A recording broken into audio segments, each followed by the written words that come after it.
including the father of the household, his parents of living, his wife or wives-in-law, slaves, guests, and foreigners under his protection.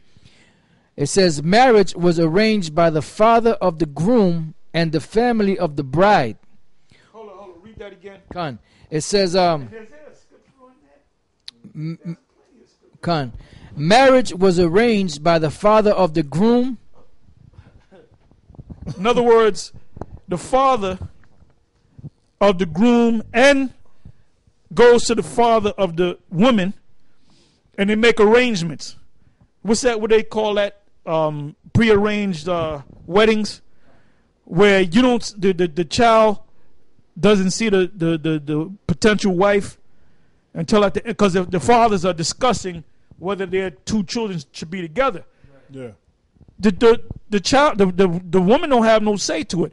The man don't mind, because that's a woman. He can get another woman too, besides that woman. All right, and that's what happened to what's his name, Isaac, when Abraham sent his servant, his faithful servant, to get the woman.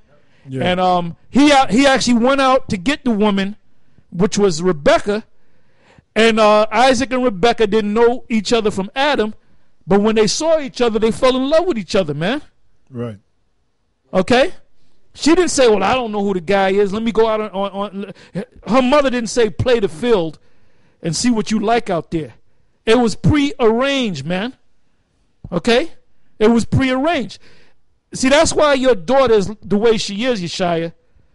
Because you're trying to be a Hebrew Israelite, and you're trying to raise your children up to be Hebrew Israelites in this wicked world, man. Right. And that's why you guys are all upset and emotional about that whole rape issue, man. Because you part of your mind is in the scriptures, but the other part is in the modern world. Right. All right? That's why you're all messed up. That's why you're not balanced. All right? Because we got plenty of scriptures we're going to bring out. Now, if the man said to his daughter, look, I'm going to give you this man right here is going to be your husband. Now, what if she disapprove of it? Who got the final say? The father, right? So what's going to happen? The father said you and him going to get together and marry, right? But the daughter don't want to give up nothing. What are you going to do? Just sit there? And every time, how's my daughter? Well, she still haven't gave me none. She don't want to give me none. Well, so you going to take it, man? But see, in this society, you done learned that so much in this society, you got that Western modern society in your brain. And it's conflicting with what you learn from the scriptures. That's okay?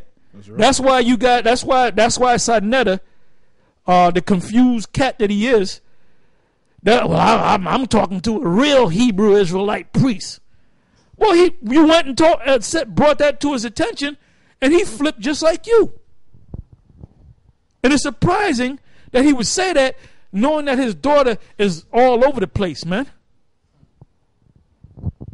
Yep. I got a scripture. This is 1 John 2:15. It says, love not the world, neither the things that are in the world.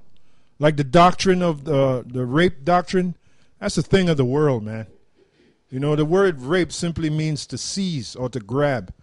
And Deuteronomy 22:28 clearly backs up.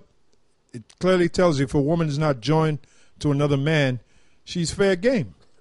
All right? As a Hebrew Israelite, you can grab her up, have sex with her. What you're supposed to do is pay the father 50 shekels of silver, and she becomes your wife. It's clear in the scriptures. That's a dowry. Right. That's the law. All right? Yep. But like Apostle Tar said, you got the mentality of this world, and it conflicts with the scripture I just quoted. That's why the Lord said in 1 John 2:15, love not the world, neither the things that are in the world. If any man love the world, Yeshaya loves the world. He loves the world. And Johanna loved the world. A lot of you and niggas. Nate loved the world. And Asap loved the world. That's right. All right? And a lot of you niggas love the world, man. You put on your garments, you have the fringes, you have all the appearance of being a Hebrew Israelite, but your mind is still in this world. It's still in this world. It says, if any man love the world, the love of the Father is not in him. And then the scripture says also that the fashion of this world will pass away. All right? The fashion of this world is going to pass away. So I don't know why you... Do you think your daughter's going to make it in... I know you think you're going to make it in ship. I mean, I don't give a damn how many UFOs you put on your hat, okay? You ain't going to be delivered in no ship. But let's say you really think you going to be delivered. Do you think your daughter going to be delivered? Right. All them Edomites that she laid with? All them other females that she laid with? All the time she spun around a pole? That's right. Yeah. Pole dancing. This is also 1 Corinthians 7 and 31. It says, and they that use this world, now we're instructed to use the world, as not abusing it, for the fashion of this world passeth away. Now an example of abusing it is getting into the thinking of this world, especially if it clearly conflicts against the scriptures. You know? And that's the problem with a lot of you guys out there that claim you Hebrew Israelites, man. You're too emotional. You know, the ancient world, the way it was during our forefathers. Deuteronomy 22 and 28, 25 to 28. It's an easy matter. You guys read it, and you got emotional, man. You turned into goddamn women. But anyway, let me read this quick. Yep. This is Isaiah 29 and 13, right? It says, wherefore the Lord said, for as much as this people draw near me with their mouth, and with their lips do honor me, but have removed their heart, mind, far from me, and their fear toward me is taught by the precepts of men. Because a lot of Yeshua is back. Right. You're following the precepts of Yeshua. And the opening statements that Yeshua made, all right, you should have said this guy's out of his damn mind. And the first thing he said, he praised Ariyah, Mashah, and Yaikwab. And Lahab was over him. He didn't mention Lahab. He praised Ariyah, Mashah, and Yaikwab. But when Mashah left the school because of all the corruption, he started calling King Mashah, or King David in the reincarnation, a nigger from Detroit, a truck driver nigger from Detroit.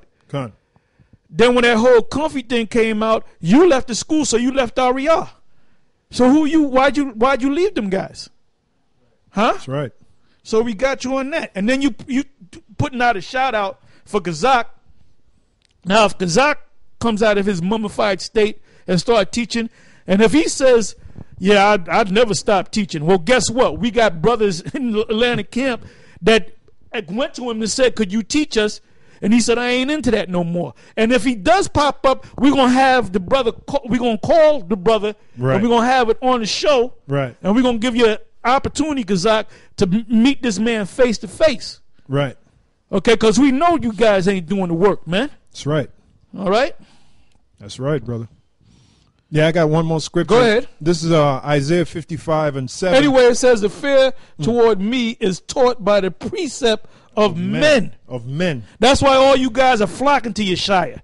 Right. GMS, you done. You finished. Tahar, you finished. Yeshua is back. Yeshua is the same old Shia that he was back in the 80s and the 90s, man. He got worse. Hey, he got worse, man. Talking about Satan bend you over in the spirit world and pop you up that. Why should we even talk about that guy anymore, man? Yeah. Then you wonder why his daughter's doing what she's doing. Yeah. Look, Satan will bend you over. The first thing that happens in hell, there's a prison up there in heaven. And the first thing that happened, the warden come along with a red suit on, right, and a pitchfork, and he bend you over and he pop you. And then here's Sarnetta sitting there all mesmerized, man. Come on, Sarnetta's a kid. He don't know what's going on, man. Sarnetta's a kid, man. Him impolite, man. Man, you should have just got your ass up right there and left. Sarnetta don't know what's going on. Sarnetta does not know what's going on, man. This is leave Sarnetta alone.